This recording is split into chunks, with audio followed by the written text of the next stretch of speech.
annaga siyaasiyiin ahaan nagagelisay diila ah in waddanka uu gaari karo ama uu tegi karo in la galo oo doorashooyin oo axsaab ku salaysan oo qof walba Soomaali uu fursad u heli karo waxaan marka rabaa inaan markii waad u mahad celiyo guddiga doorashooyinka axsaabtii dadaalka badan soo bisay waxaan kaloo rabaa inaan ugu yeero oon ka dalbano xukuumadda ama hoggaanka maanta waddanka jiro inuu ka shaqeeyo guddigaasi doorashooyinka iyo axsaabtaasi sida ay ku dhici lahayd doorasho xor ah oo qof walba Soomaali uu ka qaybgeli karo oo ay meesha ka baxdo wararka aan maqleyno oo ah in ay raadinayaan in 2 sano oo extension ah ama dheeraysi inay suubiyaan marxaladda Soomaaliya maanta ay marayso madaxweynayaashii hore la doortana lama siinin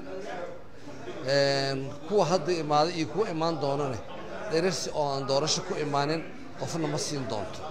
saas darteed waxaan rabnaa inaan ka codsanno inay ka shaqeeyaan sidii lagu dadajin lahaa shuruucdii u baahnaa in doorasho ay dhacdo haddii ay tahay sharciga doorashooyinka haddii ay tahay sharciga oo muwaadinimada ama dadka wax dooran lahaa haddii ay tahay registrationkii dadka lagu suubin lahaa oo aynan ku mashquulin maalin walba in hay-adihii dastuurka ahaa inay burburiso ama ay ka talaabsato waxyaabihii sharciga ama dastuurka uu farayo sidaa la socotaan baarlamaanka Soomaaliyeed sessionkii la soo dhaafay oo 4 bil ah waxa waqtigiisa lagu dhumiyay in la diriro gudoomiyihii baarlamaanka oo xilka laga qaado iyadoo waliba aan loo soo marin wada sharci ah oo nidaam ah marxaladda gudoomiyihii ayaa Soomaaliya collapse iyadoo ku socota badbaadiyay gudoomiye cusub ayaan dooranay oo maanta xilkiisa inuu si sharaf leh u guto diyaar u ah waxaan rabnaa inaan nala ku mashquulin laguna mashquulin waxyaabo ku saabsan dastuurkii in la dhinac maro xeerarkii la dhinac maro shuruucii la dhinac maro oo aan loo dhaqmin sida dawlad hal xisbi iyo hal nin oo ka talinayo oo dhaqanka Soomaaliya isu arki jirto kala ah waxaan joognaa marxalad oo isdoorasho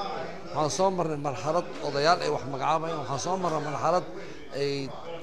ma aragtay ergay wax soo dooranayso waxaan rabnaa inaan gudubno marxalad muwaadin walba Soomaali wax soo dooranaya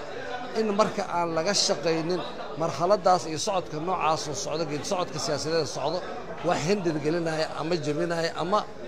jilcinaya inaan la gaarin sida loogu talagalay waxyaabahaasna waxa ugu horeeyo in ay maanta hoggaanka ay ka fikiraan inay dheeraysi raadiyaan